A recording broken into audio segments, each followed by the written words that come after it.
اور یہ بات بھی سمجھنے کی ہے کہ دین کی حفاظت انسان کی طاقت سے باہر ہے۔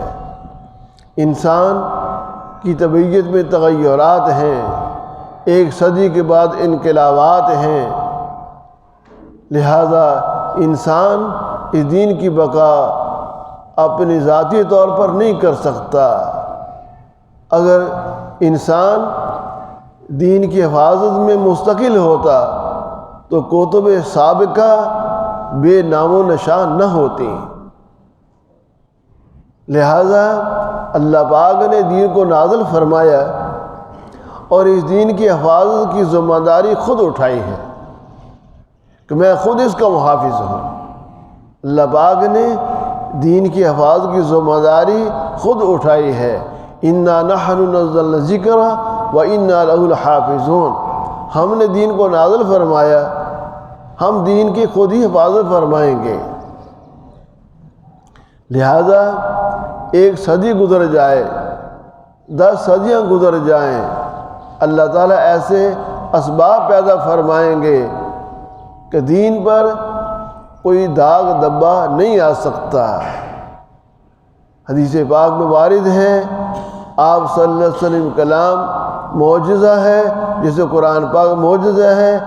آپ صلی اللہ علیہ وسلم کی بشارتیں اور قیامت تک آنے والے جو حالات آپ نے بتلائے وہ ایک قسم کا معجزہ ہے۔ فرمایا ان اللہ یبعث لہذا الامہ علی راس میات کل سنۃ من یجدد لها دینہا۔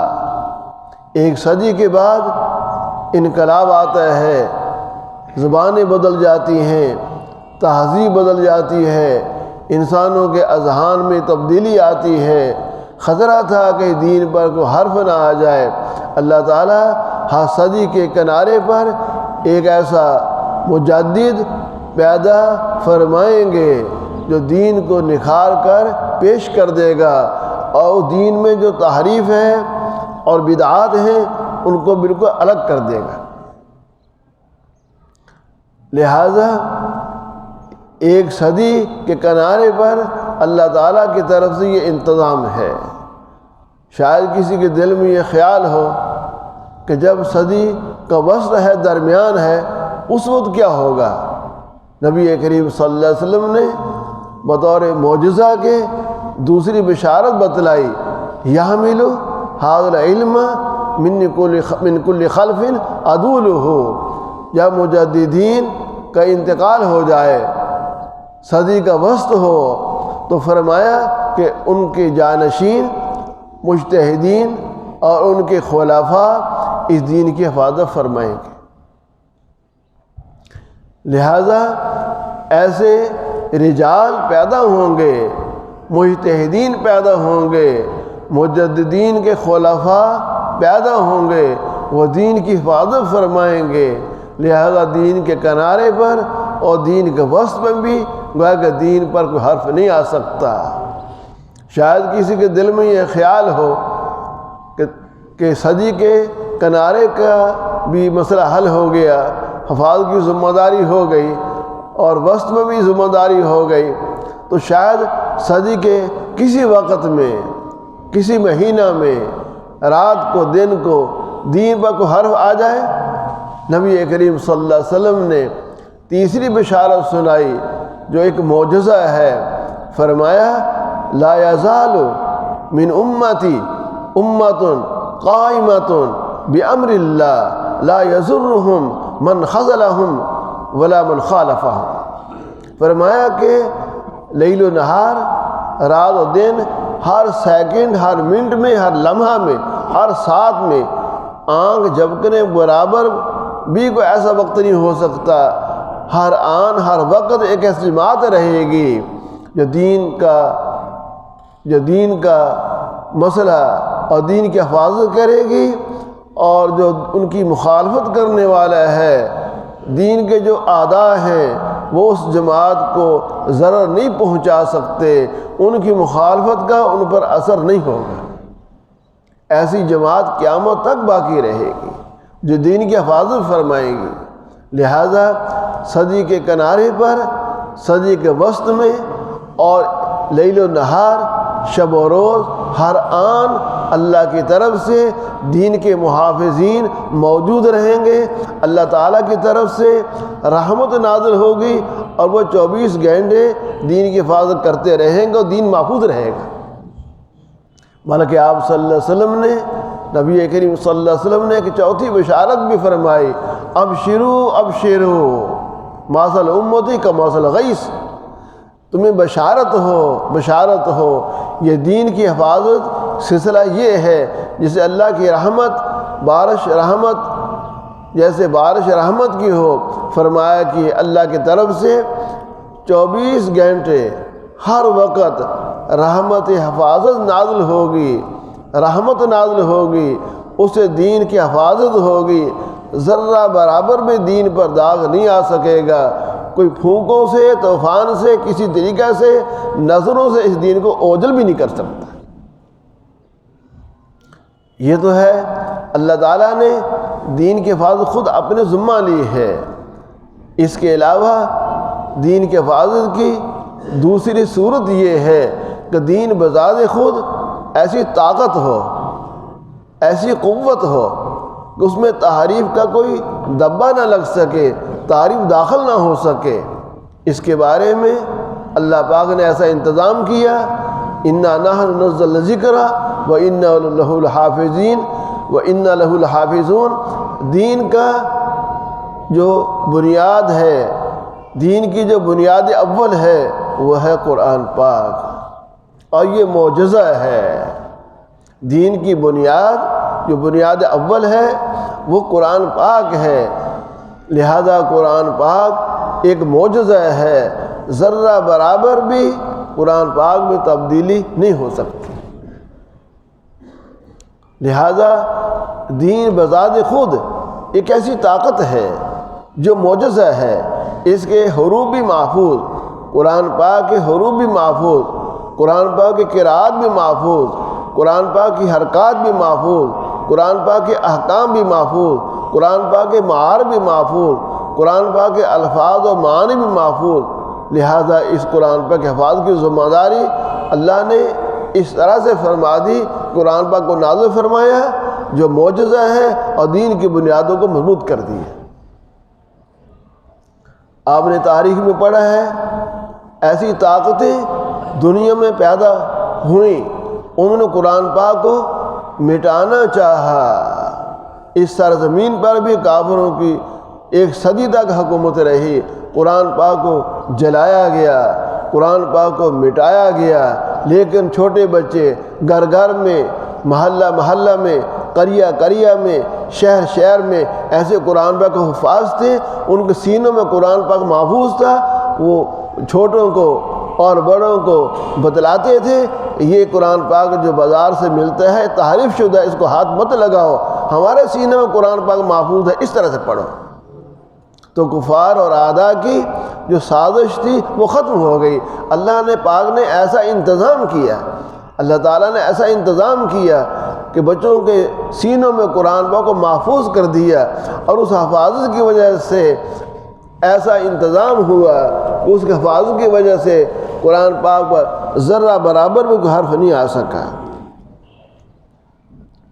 دوسری بات یہ ہے کہ نبی کریم صلی اللہ علیہ وسلم کا پاک ارشاد ہے، فیہ نابأ من قبلکم، قرآن پاک میں ایسے حالات ہیں جو پہلی امتوں کے ہیں، وفیہ خبر من بعدکم، قرآن پاک میں ایسے حالات ہیں جو آنے والے قیامت تک کے حالات قرآن پاک میں موجود ہیں، وفیہ الحکم فیما بینکم، اور مسلمانوں کے عمل کے جو احکامات ہیں وہ قرآن پاک میں موجود ہیں، وہ الفصل، قرآن پاک اللہ پاک کی طرف سے آخری فیصلہ ہے، ولیس بالہزل، یہ مذاق نہیں ہے، من ترکہ من جبار قسمہ اللہ، جو انسان قرآن پاک کو بطور انکار کے چھوڑے گا اللہ پاک اس کی گردن کو توڑ دیں گے۔ ومن ابتغى ہدایتاً بغیرہ اضلہ اللہ، جو اللہ تعالیٰ کہ اس کتاب کے علاوہ اور کوئی ہدایت کا راستہ اختیار کرے گا اللہ تعالیٰ اس کو گمراہ کر دیں گے۔ وہ ذکر الحکیم و صراط المستقیم و ذکر المتین، یہ قرآن پاک مضبوط کتاب ہے، یہ نصیحت کی کتاب ہے، یہ صراط مستقیم ہے۔ علماء کے لیے ایسے ایسے علوم اس سے حاصل ہوتے ہیں کہ ساری زندگی بھی قرآن پاک کی تفسیر میں خرچ کر دے پھر بھی قرآن پاک کے علوم ختم نہیں ہوتے۔ لہٰذا یہ بات سمجھنے کی ہے، اللہ تعالیٰ تک پہنچنا ہے تو رسول کا واسطہ ہے، اسی طرح سے قرآن پاک تک پہنچنا ہے تو حدیث کا واسطہ ہے۔ اللہ تعالیٰ کی ذات، اللہ تعالیٰ کی صفات، اللہ تعالیٰ کی جو صفات عالیہ ہیں ان کو حاصل کرنا ہے تو نبی کریم صلی اللہ علیہ وسلم کو واسطہ ماننا پڑے گا۔ اسی طرح سے کلام اللہ ایک ایسی کتاب ہے جس میں محکمات بھی ہیں، متشابہات بھی ہیں، کنایات بھی ہیں، مضمرات بھی ہیں اور اس کے علاوہ مبہمات بھی ہیں۔ ایسی کتاب کو سمجھنے کے لیے حدیث پاک کا واسطہ ماننا پڑے گا۔ اللہ تک رسائی حاصل کرنے کے لیے رسول اللہ صلی اللہ علیہ وسلم کا واسطہ ضروری ہے، کلام اللہ تک رسائی حاصل کرنے کے لیے حدیث پاک کا واسطہ ماننا ضروری ہے۔ اللہ تعالیٰ نے قرآن پاک میں فرمایا ما آتاکم الرسول فخذوہ وما نہاکم عنہ فانتہوا، جو اللہ کے رسول تم کو احکام بتلائیں ان کو مضبوطی سے تھام لو اور جس چیز سے منع کر دیں اس رک جاؤ۔ ایک بڑھیا حضرت عبداللہ بن مسعود رضی اللہ عنہ کے پاس آئی، اس نے آ کر کہا کہ آپ واشمہ جو بدن گدوانے والی عورت خاتون ہے اس پر آپ لعنت بھیجتے ہیں، کتاب اللہ میں لعنت ہے۔ میں نے کتاب اللہ پڑھی، قرآن پاک پڑھا، کہیں اس کا ذکر نہیں ہے کہ کتاب اللہ میں واشمہ پر جو بدن گدوانے والی خاتون ہے اس پر لعنت ہو۔ میں نے سارا قرآن پاک پڑھا، کہیں اس کا ذکر نہیں۔ حضرت عبداللہ بن مسعود رضی اللہ تعالیٰ عنہ نے فرمایا ما آتاکم الرسول فخذوہ، اللہ پاک کی طرف سے نبی کریم صلی اللہ علیہ وسلم جو احکام بیان کرتے ہیں ان کو مضبوطی سے تھام لو، وما نہاکم عنہ فانتہوا، اور جن چیزوں سے روکتے ہیں ان سے رک جاؤ۔ لہذا جو آپ صلی اللہ علیہ وسلم نے واشم و لعنت فرمائی ہے تو یہ لعنت اس کا ذکر کتاب اللہ میں ہو گیا۔ انا انزلنا الیک ذکر لتبین للناس، نبی کریم صلی اللہ علیہ وسلم مبین ہیں، قرآن پاک کے معانی، قرآن پاک کے احکام، قرآن پاک کی جو ہدایت ہے، قرآن پاک کے جو علوم معارف ہیں اس کے لیے آپ صلی اللہ علیہ وسلم مبین ہیں۔ اللہ تعالیٰ احکام کو آپ صلی اللہ علیہ وسلم کے قلب اطہر پر نازل فرمائیں گے اور آپ صلی اللہ علیہ وسلم اپنی زبان والز کو بیان کریں گے۔ آپ صلی اللہ علیہ وسلم مبین ہیں، جب احکام کو بیان کرنا یا آپ صلی اللہ علیہ وسلم پر اللہ نے یہ حکم جاری کر دیا تو جب آپ بیان فرمائیں گے حقیقت میں وہ بیان اللہ کی طرف سے ہے۔ وما ينطق عن الهوى ان هو الا وحی یوحی، گفتائی و گفتائی اللہ بواد گرچہ از حلقوں میں عبداللہ بواد۔ لا تحرک به لسانک لتعجل به ان علینا جمع قرآن فإذا قرأنا فاتبع قرآن ثم ان علینا بیانا ثم ان علینا بیانا۔ اللہ پاک فرماتے ہیں یہ ہماری ذمہ داری ہے، جیسے ہم نے قرآن پاک کے الفاظ کو نازل فرمایا، قرآن پاک کے معانی، قرآن پاک کے احکام کو بیان کرنا یہ ہماری ذمہ داری ہے۔ ہم قرآن پاک کے احکام کو بیان کریں گے، آپ القاء کریں گے، آپ اپنی زبان مبارک سے اس کو بیان کریں گے۔ لہذا نبی کریم صلی اللہ علیہ وسلم قرآن پاک کے احکام کو بیان کرنے والے ہیں، مبین ہیں، وہ اللہ کی طرف سے احکام بیان کرتے ہیں۔ آپ نے جو احکام بیان کیے وہ حدیث ہے، حدیث اللہ کی طرف سے ہے۔ القرآن و اسم للنظم معنی جمیع، قرآن پاک نام ہے الفاظ کا اور معنی کا، الفاظ بھی قرآن ہیں، الفاظ بھی قرآن پاک کے جو الفاظ کے معنی ہیں وہ بھی قرآن ہے، الفاظ اور معنی دونوں کا نام قرآن پاک ہے۔ لہذا اس بات کو سمجھنا چاہیے کہ نبی کریم صلی اللہ علیہ وسلم نے جو احادیث کا ذخیرہ بیان فرمایا ہے یہ اللہ کی طرف سے ہے، الفاظ بھی اللہ کی طرف سے ہے، معنی بھی اللہ کی طرف سے ہے، اس بات کو سمجھنا چاہیے۔ اور عقلی بات بھی ہے، پوری امت کا اجماع ہے، پوری امت کا اتفاق ہے کہ یہ حدیث پاک حق ہے۔ اب ایک دو شخص اگر اٹھتے ہیں اور پوری امت کا انکار کرتے ہیں، اجماع کا انکار کرتے ہیں، تو یہ خود عقل فیصلہ کر سکتی ہے کہ پوری امت ایک پلیٹ فارم میں کھڑی ہے کہ حدیث یہ برحق ہے۔ اب ایک شخص کھڑا ہو کر گویا کہ وہ کہتا ہے، جیسے کہ حدیث پاک میں ہے، اس کا پیٹ بھرا ہوگا، دولت کے نشے میں وہ حدیث کا انکار کرے گا۔ جس آدمی کا گو یہ مزاج ہو کہ دولت کے نشے میں ہو، اس کی بات کا کیا وزن ہے؟ دوسری بات یہ ہے کہ حضرت آدم علیہ السلام کو اللہ پاک نے بھیجا، ایک تھے۔ حنو علیہ السلام بھی ایک تھے۔ حضرت موسیٰ علیہ السلام ایک، حضرت عیسیٰ علیہ السلام ایک، حضرت ابراہیم علیہ السلام ایک، حضرت اسماعیل علیہ السلام ایک، حضرت ہود علیہ السلام ایک، حضرت صالح علیہ السلام ایک۔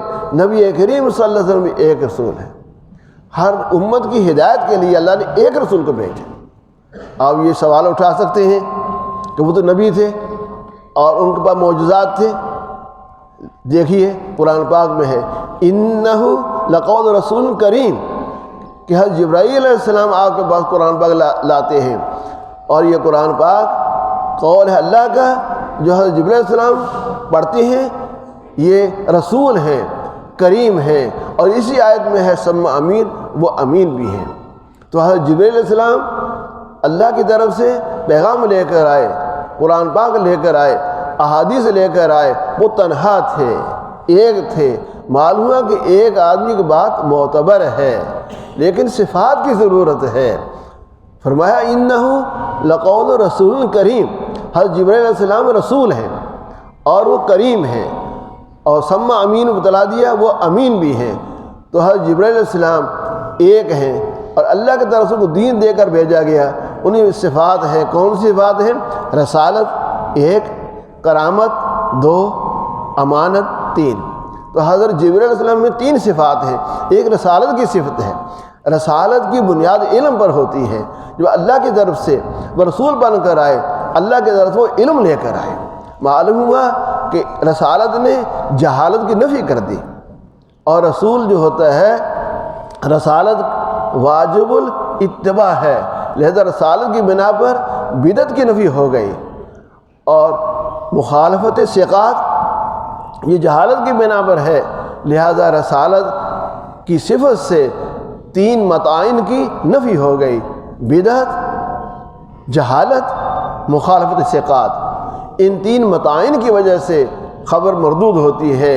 حضرت جبرائیل علیہ السلام میں تینوں صفتیں موجود ہیں، رسالت بھی ہے، کرامت بھی ہے، امانت بھی ہے، اور خبر کے متعین کو آگاہ کر دیا ہے کہ جب بدعت ہوگی، مخالفت ثقات ہوگی یا جہالت ہوگی، اس بنا پر جو روایت ہے وہ معتبر نہیں۔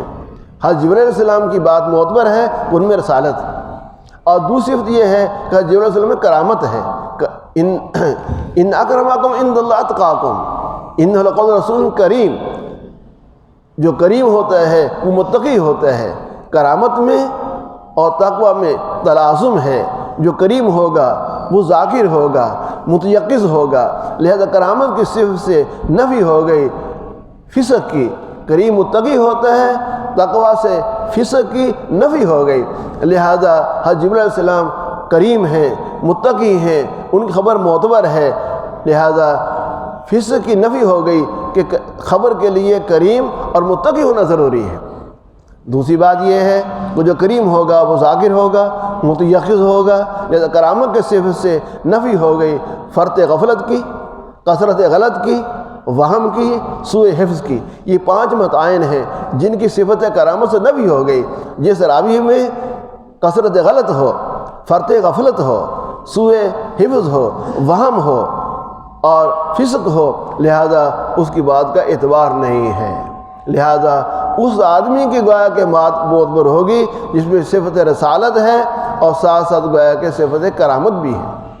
اور تیسری صفت ہے امانت۔ امانت سے یہ بات بتلا دی کہ حضرت جبرائیل علیہ السلام پورے دین کو پہنچاتے ہیں، امانت کے ساتھ پہنچاتے ہیں، اور وہ خیانت نہیں کرتے۔ امانت کی ضد خیانت ہے۔ جب امانت کا یہ موصوف ہونا، حضرت جبرائیل علیہ السلام میں امان کی صفت کا پایا جانا ضروری ہے، تو معلوم میں خیانت نہیں ہے، لہذا امانت سے نفی ہو گئی خیانت کی۔ اور جب خیانت ہوتی ہے وہاں کذب ہوتا ہے، تہمت کذب ہے، لہذا امانت سے کذب کی نفی ہو گئی، تہمت کذب کی نفی ہو گئی۔ لہذا یہ 10 متعین ہیں جن کی محدثین نفی کی ہے، کرامت اور رسالت اور امانت۔ ان 3 صفات کی بنا پر 10 متعین کی نفی ہو گئی، اور 10 متعین کا 10 جو متعین ہے، تان ہے، عیب ہے، اس کی نفی جو ہے یہ تعبیر ہے کہ راوی میں عدالت کا ہونا بھی ضروری ہے اور ضبط کا ہونا بھی ضروری ہے۔ جب عدالت ہوگی راوی میں، اس میں عدالت ہے اور اس میں ضبط ہے، تو اس میں 10 قسم کے متعین نہیں ہو سکتے۔ لہذا جو حدیث صحیح لذاتی ہے اس کے لیے ضروری ہے خبر عادل ہو، راوی عادل ہو اور ضابط ہو، خبر اور حدیث مسلسل ہو، متصل ہو۔ لہذا جب عدالت ہوگی اور ساتھ ضبط ہوگا، 10 قسم کے متعین عیوب ہیں وہ نہیں ہو سکتے۔ اور یہ 10 قسم کے متعین کی نفی جو ہے کتاب اللہ نے کی ہے، رسالت سے، کرامت سے اور امانت سے۔ لہذا کتاب اللہ نے حدیث صحیح لذاتی کی بنیاد رکھ دی ہے۔ کتاب اللہ نے حدیث صحیح لذاتی کی بنیاد رکھ دی۔ کرامت، امانت اور رسالت، ان 3 صفات کو بیان کر کے یہ بتلا دی ہے کہ راوی میں عدالت کا ہونا بھی ضروری ہے، ضبط کا ہونا بھی ضروری ہے۔ جو راوی عادل ہے اور ضابط ہے، سند متصل ہے، تسلسل ہے، لہذا وہ حدیث حجت ہے۔ کتاب اللہ نے حدیث صحیح لذاتی کی بنیاد رکھ دی ہے۔ یہ بات بھی یاد رکھنے کی خبر ہے، یہ بات بھی یاد رکھیں، کتاب اللہ کا کتاب اللہ ہونا، قرآن پاک کا قرآن پاک ہونا کہ یہ اللہ کی کتاب ہے، اس کیا دلیل ہے؟ تواتر۔ صحابہ کرام کا طبقہ، تابعین کا، تبع تابعین کا، آپ سب سے لے کر آج تک پوری دنیا کے مسلمان اس بات پر متفق ہیں کہ یہ قرآن پاک اللہ کی کتاب ہے۔ تواتر کتاب اللہ کی دلیل ہے، تواتر سے کتاب اللہ کا ثبوت ہوا۔ جس طرح کتاب اللہ کا ثبوت تواتر سے ہے، اسی طرح سے حدیث پاک کا ثبوت بھی تواتر سے ہے۔ اور اس کے علاوہ جب میں نے ثابت کر دیا کہ جبرائیل علیہ السلام اکیلے تنہا تھے اور ان میں عدالت تھی اور ان میں ضبط تھا، اور 10 متعین کی نفی کر دی، تو حدیث صحیح لذاتی کی بنیاد رکھ دی۔ لہذا صحیح لذاتی جو حدیث ہے، چاہے خبر غریب ہو، چاہے خبر عزیز ہو، چاہے خبر مشہور ہو، خواہ متواتر ہو، وہ معتبر ہے۔ اب میں یہ بات بتلانا چاہتا ہوں کہ حدیث پاک جو ہے تواتر سے بھی ثابت ہے، اور حدیث پاک جو ہے جو خبر غریب ہے وہ ان 10 متعین کی نفی کی صورت میں عدالت اور گویا کے ضبط کے ساتھ خبر غریب بھی حجت ہے، خبر عزیز بھی حجت ہے، خبر مشہور بھی حجت ہے، اور خبر متواتر تواتر سے حجت ہے۔ لہذا جو لوگ یہ اعتراض کرتے ہیں حدیث حجت نہیں، اس کی کچھ حقیقت نہیں، اس لیے کہ قرآن پاک نے ثابت کر دیا۔ میں نے آیات آپ کے سامنے پیش کر دی کہ نبی کریم صلی اللہ علیہ وسلم مبین ہیں، احادیث کو بیان کرنے والے ہیں، الفاظ کو بیان کرنے والے ہیں، معانی کو بیان کرنے والے ہیں۔ آپ صلی اللہ علیہ وسلم نے کتاب اللہ کی آیات کو پڑھا اور امت تک پہنچایا، قرآن پاک کے معانی اور احکام کو بیان کیا، اور اس کی تعبیر حدیث ہے۔ تو حدیث اور کتاب اللہ دونوں کی گویا کہ حفاظت اور دونوں کی ذمہ داری اللہ نے خود لی۔